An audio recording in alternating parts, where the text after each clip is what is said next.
Hey, everybody. Welcome back to another episode of CISO Talk.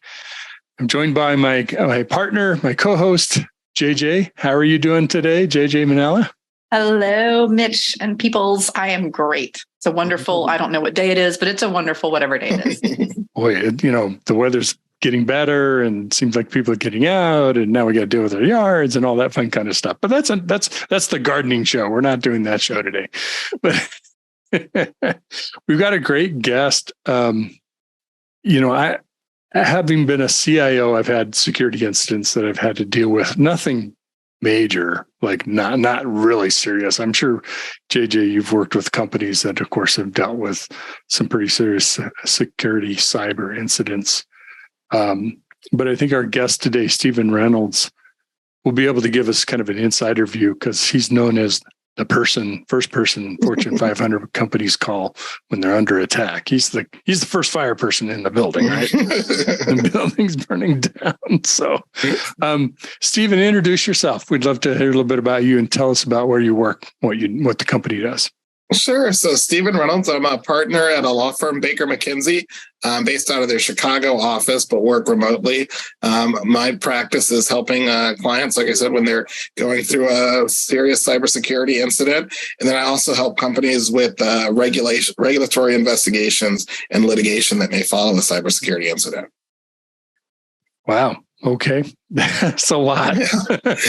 This is kind of a second career for me. I was a software developer before becoming an attorney. So that's how I ended up in this space. Interesting. Actually, go ahead. Sorry, I got to jump in because I saw your profile and I was like, we have got to talk to this guy. But yeah, so that was my first question is, where are you in the legal ecosystem? Are you a lawyer? Did you go through law training? Because I saw a lot of your background was actually technical. So how did you get there?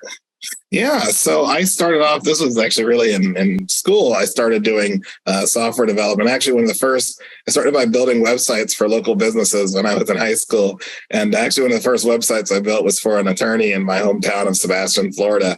And I had no idea I'd go to law school at that time. But no, my practice is legal. I work as a partner at a law firm. So I'm helping with the legal aspects, but I get very involved with the computer forensics people who often come in on a cybersecurity incident. I joke that a lot of my job is just helping translate between the attorneys and the information security people and executives because they kind of all speak different languages. It's interesting that. So tell us about the move from thinking of the world as a software engineer and thinking of the world as in the role that you're playing now. How do you look at things differently now? Yeah, I do miss sometimes the software engineer world because I felt like I was more creating things. Oftentimes now I'm just coming in when something's already gone wrong. And my main goal is to give legal advice to clients. But a lot of what I'm doing is really just helping people solve problems or make a solution or help them come up with a solution to a problem or a tricky situation. So in a lot of respects, it's similar. You're coming in and, as a software developer, one of my first projects for building an online store and how do we integrate shipping and calculate how much to price for orders and do credit card processing and mapping that out? Now I'm coming into, something's already gone wrong. How do we work with the computer forensics folks? How do we involve, public relations people for messaging and deal with media inquiries? So part of it still is just problem solving at its core, but under a little more stress as an attorney than it was as a software developer. So I'm curious. I have so many questions, but let me start with this one. Because I think one of the things, we hear and we tell people in this space is, when you've had an incident, the first thing you have to do is call your insurance company if you've engaged in cyber insurance, and they're going to direct you to that.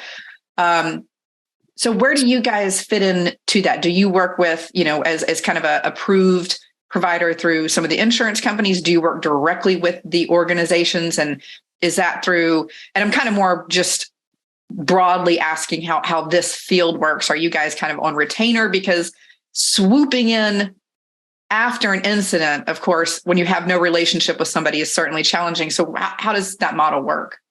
Sure. So different law firms are different. So, and you're right to hit on cyber insurance. That's a big part of what we do. A lot of companies have cyber liability insurance that help them through an incident. And that is often one of the first things you need to do is contact your insurer. Just a quick kind of free tidbit is some insurance companies won't pay what they call pre-notification costs. So anybody retained to help, any cost to incur before notice may not get paid. So you definitely want to do notice very early on, but you also want to make sure you do notice correct. So I would suggest working with your attorneys to make sure that notice is done to maximize your potential to get insurance coverage under your policy. Different law firms handle this differently. Some are, like you described, on panels. So they actually have agreements with the insurance companies. And when you notify your insurer, they will say, here's a law firm that we recommend as your data, they'll call it like your data breach coach to help you through the incident. Other law firms may get pre-approved by the carrier. So, if you are a company purchasing cyber insurance, during the purchase or during your renewal phase, you can say, here's who we want to work with if we have a data security incident, and get them pre-approved by your insurer. For my firm in particular at Baker McKenzie, we often come in more in that role, or the client has cyber insurance and we're getting approval by the carrier during the incident, or the carrier gives our client the ability to hire whoever they want. But we're typically not on an insurance panel, but there are other law firms that do that. So out of like the 100%, what percentage would you say of the clients that you guys in your firm already have relationships with prior to an incident versus that is when the relationship initiates? I'd say typically we already have a relationship with the client. You want to call someone you know and you trust and have worked with before. Sometimes I may not have worked with them, in particular. So like I said, I usually come in when things have gone wrong. So they may have worked with some of our privacy people before, or done like a tabletop exercise with us before, or maybe, in an ideal situation, we actually help them draft their incident response plans and policies. So we are familiar with what their procedures are in the event of an incident. And then they give us that call. Nice. I'm curious about, so that sounds like a great situation where what their process is because you helped shape and create it. Is that one of the first questions? Well, tell us, what do you ask? Hi, this is Mitch from ABC Company, and we have a whole lot of whoop-ass can coming at us, and we need some help over here. Can you help? Come on over, Stephen. What do you do first? Yeah, so I'll borrow an analogy from the medical field, and a lot of my first ransomware matters were for hospital clients or people in healthcare. So it's almost like a triage process. So I want to first assess where they are in the process. Like, is it a broken arm to where, and in the triage analogy, it's a bad situation, but it's not that time critical, fixing a broken arm in 30 minutes versus 2 hours. You may be in some pain, but it's not a life or death issue. Typically, are they not breathing? That's an immediate issue. We need people immediately on the phone. So I'm oftentimes trying to assess what they've already done and where they are. So sometimes a client is calling and saying, email is down. We can't print. We can't communicate. We're basically blind. And we don't even know how to contact, a lot of times on the insurance note, I will tell clients when we're doing their incident response plans, send me a copy of your insurance policy, because oftentimes during a ransomware incident, they can't access the files that have the contact information of the insurance person, or even the insurance policy or the insurance broker's information. So I'm usually trying to assess where the client is in the situation. And then a lot of it is bringing in or determining what resources they need brought in. So sometimes they will call and say, we're already working with a forensics provider like Mandiant or CrowdStrike or Kivu or one of these companies that come in and assist the information security folks. Other times they will say, we don't know what to do, or we don't know who to call. And then I'm, suggesting or bringing in someone to help them with that situation. So a lot of it's kind of an initial assessment of where they are. Different companies will be at different levels of sophistication. What a lot of this involves, to be honest, is just kind of project management. You've got multiple different work streams and things going on. So part of it is eradication. I'll borrow from my hospital analogy. So stopping the bleeding is kind of one of the key things. So making sure the attackers are out of their system. So I've had incidents, especially early on when people are less familiar, where they're emailing me and one of the first from their company emails, and one of the first things I'll pick up the phone and call, do you know if your email system's secure? Because I don't want the attackers reading my emails back to them. And they'll say, oh, I didn't think about that, sometimes. And so we'll switch to an out-of-band communications method like Signal or WhatsApp or just iMessage on phones. So a lot of it is figuring out who we need to bring in and what needs to be done first. And like I said, it's really a lot of project management coupled with, letting them know of potential legal risk. I hate to sound scary, but little decisions that companies make at the outset of information security incidents can have profound consequences when you go through a legal process and litigation or regulatory investigations, things that companies may think aren't that important of decisions, or, you're stressed, you're panicked at the moment and making, the best decision you can. Oftentimes as humans, we make incorrect decisions in panic situations. And so a lot of what I'm doing is actually trying to keep people from making mistakes early on. Well, that's one of the things I think, having an incident response plan. And I think I hear a lot of questions around this regularly, but I think a lot of organizations they know they need to do something, but they don't know what to do, when, or how, but trying to respond to an incident. I mean, there's a whole subset of products out there now for you kind of described, out of band communication, because you may not have access to email or any of the corporate resources, anything, right? Your corporate phone, your laptop, your email applications, et cetera.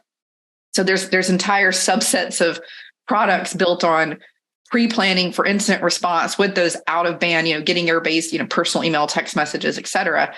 And then you mentioned some of those snap decisions is, I know even clients I've worked with, because I don't work in incident response.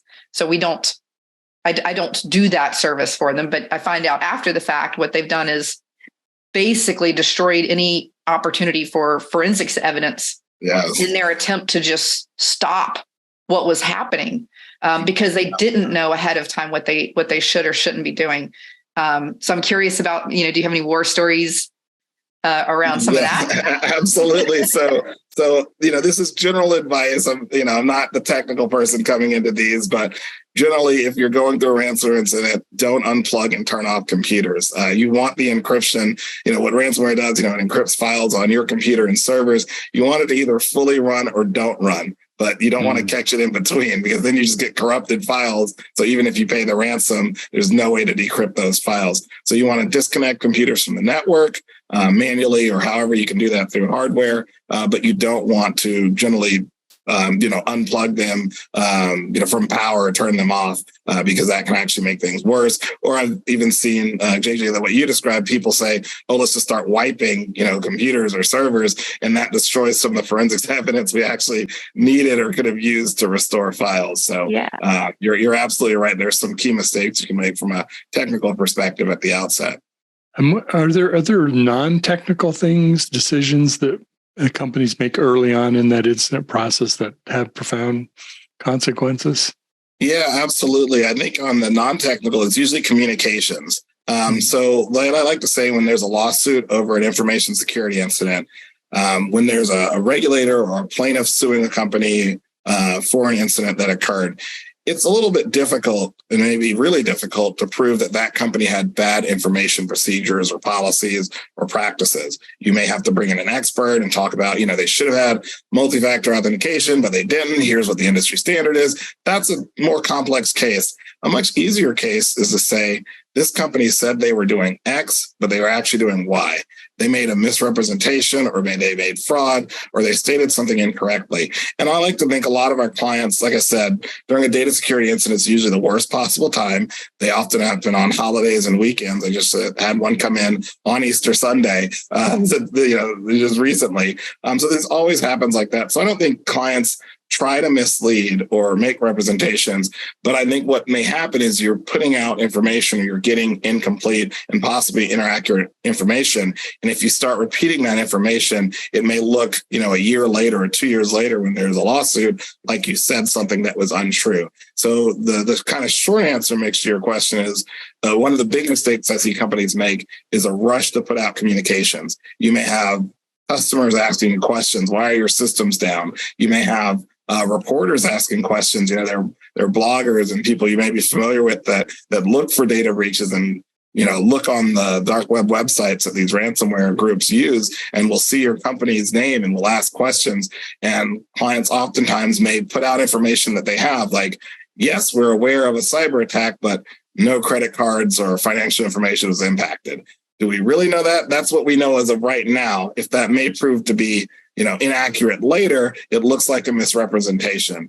So one of the key kind of things we work with clients on is to make sure the communications are accurate, or we, say we don't have information. Sometimes the best answer is actually, I don't know, or we don't know yet. But it's kind of a difficult thing to coach people to say. I think we like to be able to say, here's what we know right now. And sometimes we really don't need to say anything or say we're still investigating.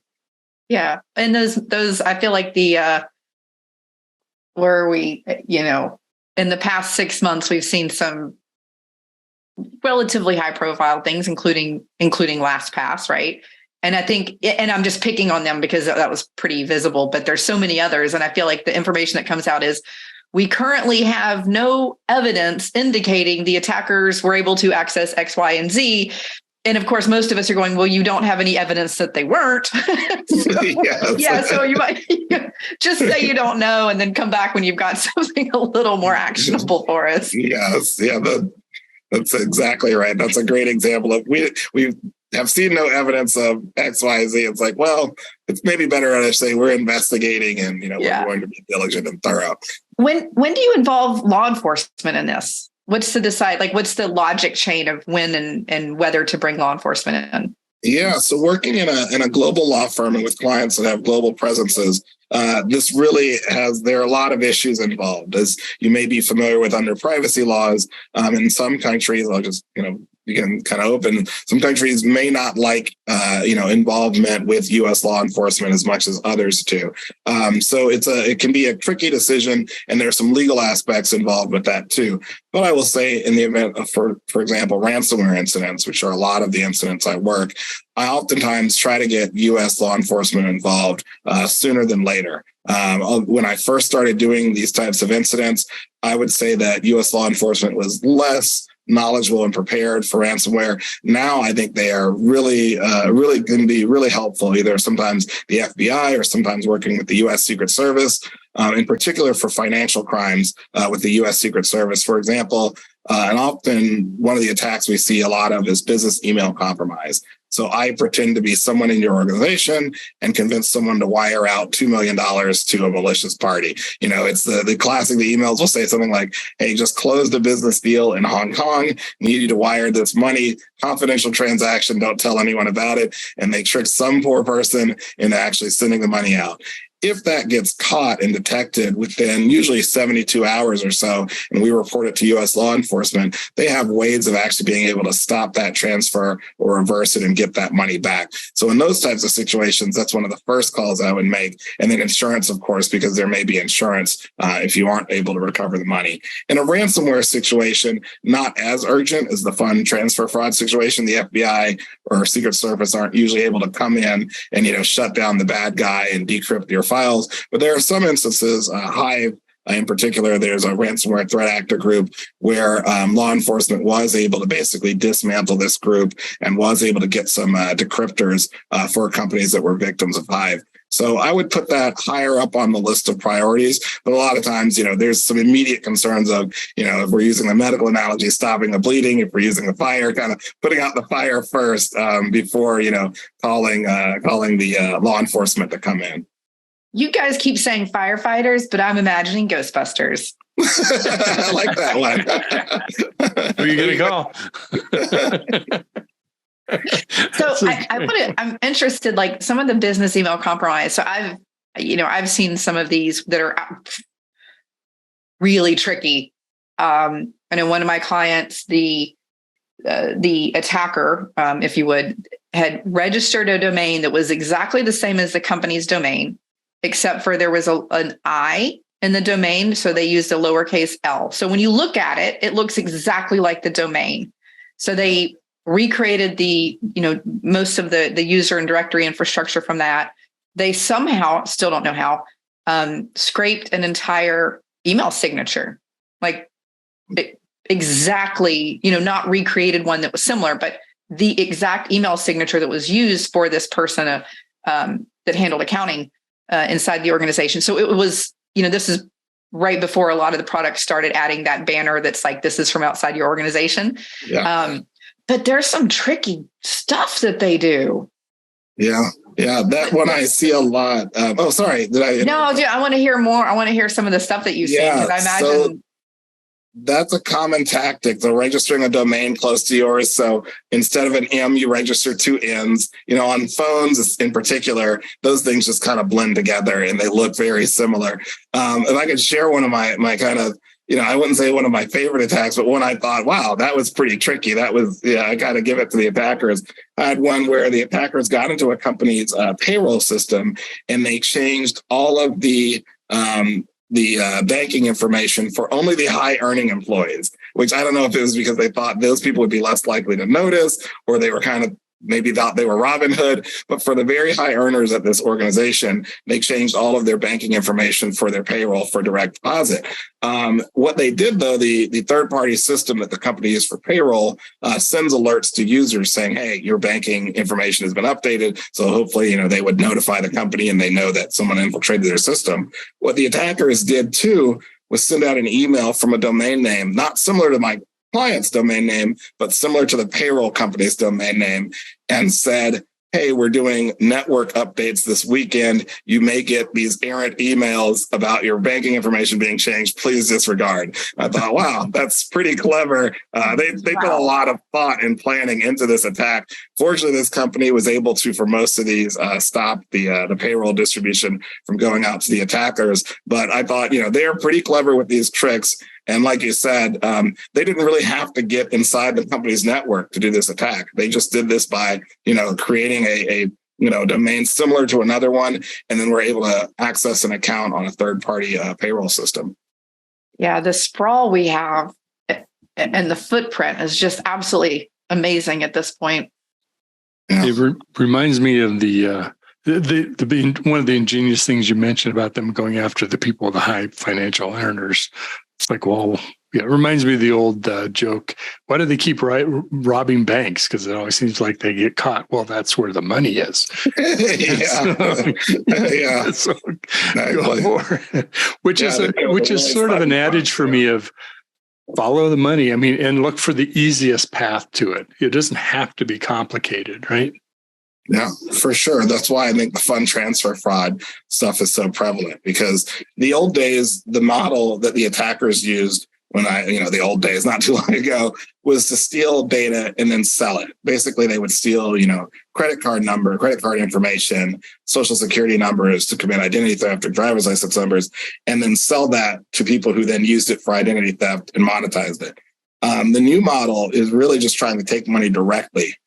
Either through fund transfer fraud, like we described, or through ransomware, where you're extorting it, or some other extortion. So the attackers have kind of figured out, two things. One, once you've stolen everyone's social security numbers, they're not worth anything anymore. And I think that's almost what has happened. They already took them. You can't really steal those twice. And so they're not worth as much anymore to steal. Mm-hmm. And then the second thing is it's more profitable and beneficial for them to just steal money directly or get money directly, rather than stealing something and then having to turn around and sell it. And even the threat of elevating the crime to a wire fraud or financial fraud, that's not a deterrent. You would think so, but unfortunately, I think what they use is foreign banks, where it's they're less likely to get caught. There's a whole kind of ecosystem of people involved. My understanding from law enforcement is some of the people involved may be unknowingly involved. Like they will sell someone, hey, you're doing this work from home, and we're going to wire you money, and then once you get this wire, we need you to do these steps. And so some of the people involved in these transactions may not even understand they're part of a criminal enterprise. But yeah, I think that's how they work. And then unfortunately, with the advent of cryptocurrency, I think that's also helped the attackers better hide resources. But some of them do get caught. And unfortunately, working with law enforcement is a way to increase the chances that they do get apprehended. Stephen, have you worked directly, like during a ransomware negotiation with? Sure. Okay. Let's talk about that. Yeah, those are interesting. I just tell it. Tell us more. Typically, and we always advise clients not to do the negotiation themselves. There are third-party companies that can help you with these negotiations, not to plug any, but companies like Kivu, Coveware is one, Arete, where these people who are maybe sometimes former law enforcement, but they have experience in dealing with the different threat actor groups, and they help you through these negotiations. So, those are interesting. So what oftentimes happens is they will make a demand. It's really a business to them. So let me maybe back up. Ransomware is kind of an affiliate model. It's almost like, think of it as franchise. So let's say, JJ, you want to start doing ransomware. So you may reach out, break into a company's network, and then reach out to a threat group, let's say Lockbit or Hive or whatever group, and say, hey, I got into this company's environment. Give me the tools to deploy the ransomware. And then they will tell you, you'll get 80% of whatever ransom we collect, and the main group will collect 20%. And literally when I've helped clients with making those payments, they will give you 2 separate Bitcoin wallets and tell you 20% goes to this one and 80% goes to another. So it's really a kind of ransomware as a service or an affiliate model. I would think of it almost like a franchise kind of model. Like Mary Kay malware. That's great. I'm going to use that one. Basically, that's it. So anyone can be involved. So when you're dealing with, which is why that's important, because when you're doing these threat negotiations, it's important to realize that there are multiple people involved. So what can happen when you're negotiating with the threat actor group is, let's say their initial demand, they may say, is $5 million.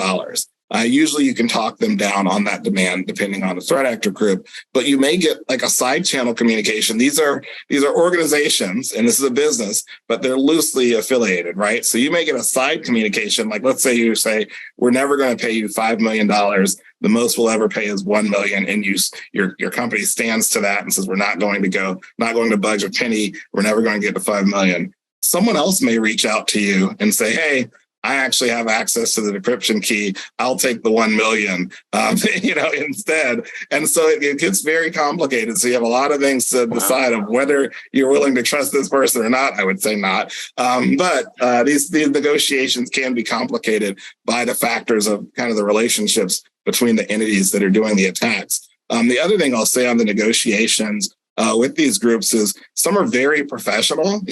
Some will like apologize. Some I've had one say, hey, we're sorry, this is our business. Some think of themselves as like they're very noble. They'll say like one called themselves post-paid penetration testers.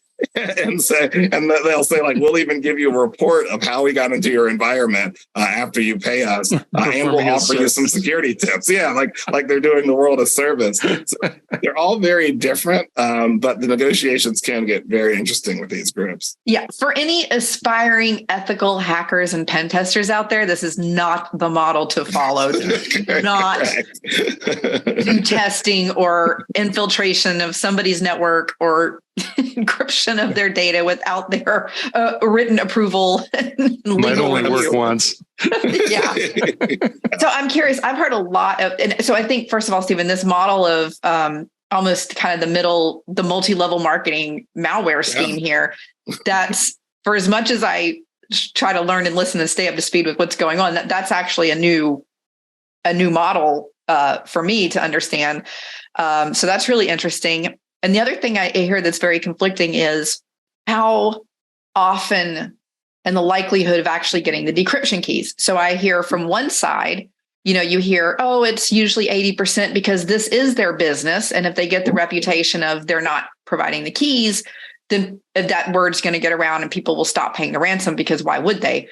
And then, the other side of that coin is no, the actual percentage of remediation with the decryption keys and getting the decryption keys that will work is closer to 20% because these are criminals. And then somewhere in the middle, we hear stuff like you'll probably get the key, but it's not straightforward to use the decryption keys. So let's tell us about all that.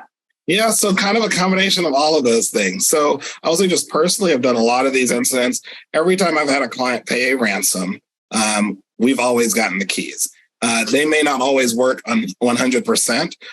There may be technical issues and errors like corrupted files, but this is a business to the people who do these attacks. So absolutely, most of the time, you get the keys. The groups I described that help you with the negotiation, they will give you actual statistics by threat actor and say, here's the percentage that got keys, here's the percentage where they worked. The FBI can give you that type of information as well for the different threat groups. But generally speaking, I'd say if you pay, it's a business, you do get the keys.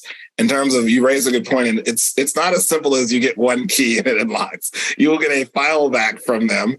You then need to check that file and make sure there's not additional malware on that file. So you don't want to just take the file from the attackers and run that on your system. So it all takes a lot of time, and it may not work. You may get several different keys. They may give you thousands of different keys, and you may have to work with a company to actually use those keys to restore files. So it's not as straightforward as here's the key, you get your stuff back. It usually takes quite a bit of work and some time, even once you pay and get the keys. I do want to tell a kind of a quick anecdote on them giving you the keys. They may use you if you pay a ransomware kind of as a reference. So when a client once pay a ransom, and then months later, the CEO called me and said, we actually got a call from a competitor. A competitor's CEO called me and said they got hit with this ransomware attack. And the threat actors said, hey, you'll vouch for if we pay, we'll get the key. So they will say, hey, we hit this other organization. You can call them. They paid and they got the key. So I've had that happen before as well. So I have to ask, do the threat groups, do they provide support? Hey, we're having trouble with the keys you sent. Can you help us? Do they provide support? They will provide support in the sense typically on we'll help you obtain Bitcoin instead of a Bitcoin wallet. They actually have call centers that do this, which is kind of, crazy, but they do have support for these things. They will work with clients, especially now with the model of not just encrypting files. They also will exfiltrate files. So they'll copy files off of your network, threaten to publish those. So even if you're able to restore from backups, they still have something else they can get you with. We're going to release these sensitive files unless you pay us. So oftentimes they'll provide support in that, we'll help you prove to whomever that we deleted these files. So it's support, but not the kind of tech support you'd think in the classic sense, but they absolutely will help you set up a Bitcoin wallet and walk you through the process of how to fund it and get money to them. And Stephen, I have a question about, I guess it's a two-part question. The first part is, what are your thoughts as a prior technical professional and a legal professional now on, and there's a lot of kind of regulation being considered that would ban here in the US us paying ransom. So I'm curious about your thoughts about that and whether you participate in those conversations, where those are heading, pros and cons. And then the kind of the second piece of that is, it is a decision to pay ransom or not. And I know there's, time factors, money factors, reputation factors, and a lot of public sector feels like they have to be stewards of the public's money. And so some of them have, internal maybe prohibitions on paying ransom. So I'm just curious on, your thoughts on whether, that potentially being banned, and what that, the pros and cons around that. And then what are some of the decision factors that you would talk a client through when determining whether they're going to pay ransom? Yeah, so you're absolutely right. There is pending legislation in some jurisdictions on just banning the payment of ransoms. I think Australia may be a company that's considering that, and some others. There's also within the United States, and the United Kingdom has something similar. There's a guidance from OFAC, the Office of Foreign, I'm going to forget what it stands for. They're under the Department of Treasury, and I'm forgetting Foreign Asset Control, I think is what it is. But they're under the U.S. Treasury Department, and they've issued some guidances on warning companies that, there are people that are what they call SDNs, or special designated persons, where you're not allowed to pay these people like terrorists who are on a list.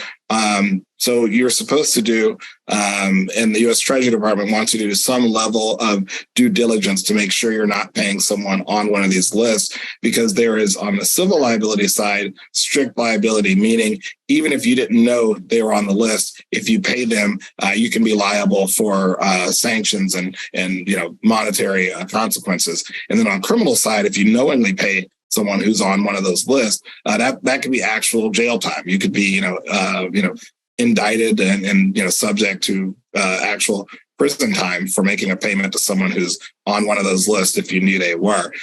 So because of that, that's actually a huge consideration in paying one of these threat actors is the possibility of sanctions or whether the payment is actually illegal in the jurisdiction you're in. So I am involved in a lot of discussions on that.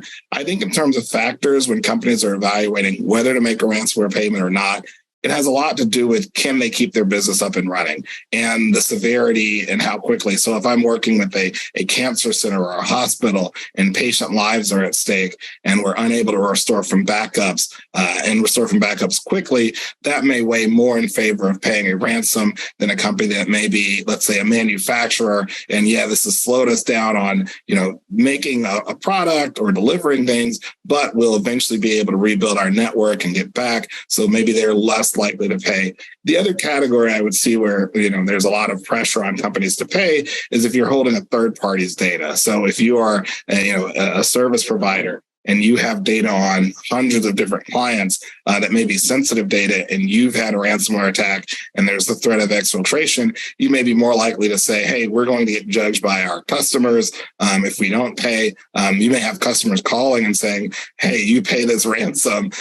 So I think those are situations where we typically call that the double or triple extortion because the threat actors, they may look at the data and say, oh, you do business with XYZ company. And if they're not liking how the negotiations are going, they will reach out to that company directly and say, hey, we attacked this, business that has your data and they're refusing to pay. We're going to leak your file if they don't pay or you don't pay us. Someone needs to pay us. So in those situations in particular, our clients are under a lot of pressure to pay a ransom. I'm curious to go a little bit of a different direction.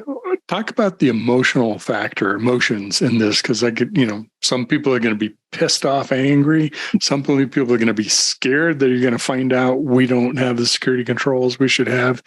I would imagine just having a third party helping you with that, but how do you keep the emotions in check to make the right decisions going through? Yeah, that's a great question. During these incidents, and I'm not joking, these always happen kind of during the worst possible time. So, and I think the attackers do this intentionally. So it will happen while the CEO is on vacation in Alaska or during a holiday or during a weekend, or I had an attack happen for a U.S. company during the Super Bowl. And I won't forget that one because I was like, I had not expected that one. That was a little creative there. So they happen during awful times, and people are humans and have emotions. And so it can be stressful. You have people who are working around the clock, working diligently. And then also they may feel some sense of, am I going to get fired or am I going to get held responsible for this? So I like to tell people who work with me, keep that in mind when you're interfacing with the company's information security people, is they may be worried about their own jobs, whether payroll is actually working, like whether they will get paid. That's a question that employees often ask. And they're just under a lot of stress and worried, am I going to get blamed? So oftentimes I'll tell people, my job, there are other lawyers who are employment lawyers who may come in and assess whether people should get fired and who's in trouble internally for this. That's not my role. We're just getting through this incident, and then we'll figure out later. We're not looking to assess blame during the incident. We're looking just to get through it, and there'll be plenty of time later for people to evaluate what is done. But the human aspect of this is very real. The attackers know and understand that human aspect. That's why, firewalls don't care if it's Easter or not. They're making these attacks based on when they think people are most vulnerable. And so it is a big part of this. This makes us how to deal with the human aspect. And, I've literally had, incidents where an employee's like, I'm going to quit. Like I've had people tell me that on the phone. I'm like, not quite yet, or something like this, or start blaming someone else or say, hey, I've been warning of this. So a lot of times, often, communications become very important in these and what people say. So I like to say, let's just stick to facts and stick to getting through the incident. It's not the time yet to figure out, who's responsible or what should have been done different. We'll have plenty of time to assess that later, but it's a big factor of this is just, dealing with humans. I remember sitting at RSA several years ago at this point, and I don't know if can't remember if it was in the morning and we were having coffee or it was night and we were drinking whiskey, but I was sitting around with several friends who happened to work at CISOs and in the security organizations at various large banks and financial organizations. And I remember, we're just sitting there chatting away, and then the phones start going off, and one person, and then the next person, they all start looking at each other. And there was one that was one of the major attacks across several of our financial organizations that they planned during RSA when they knew all the security professionals were going to be. Yeah. And so they found a private room. I excused myself, and it was not a fun week for the rest of them, but they all managed to handle it. But I'm going to tell you guys this, Stephen and Mitch, on that kind of emotional response, being an outside party. I was at a healthcare client probably a couple months ago at this point, walking through doing something with my contact there. And I suddenly see all of this nursing staff running around with papers, like they're carrying paper charts everywhere. There's no tablets, the computers are off, et cetera. And I turn around and I look at my client. And I said, well, what's happening here? What's going, because this is one of the secured network infrastructures we've done where everything's connected, and I know it's connected and it works. And they were doing an incident response exercise. And I tell you what, it doesn't matter who you are.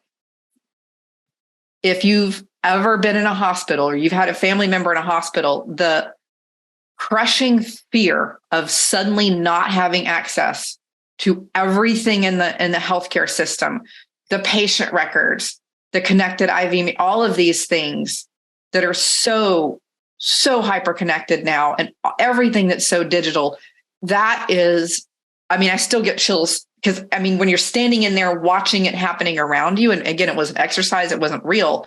That's some scary shit. That did not make me feel good. For sure.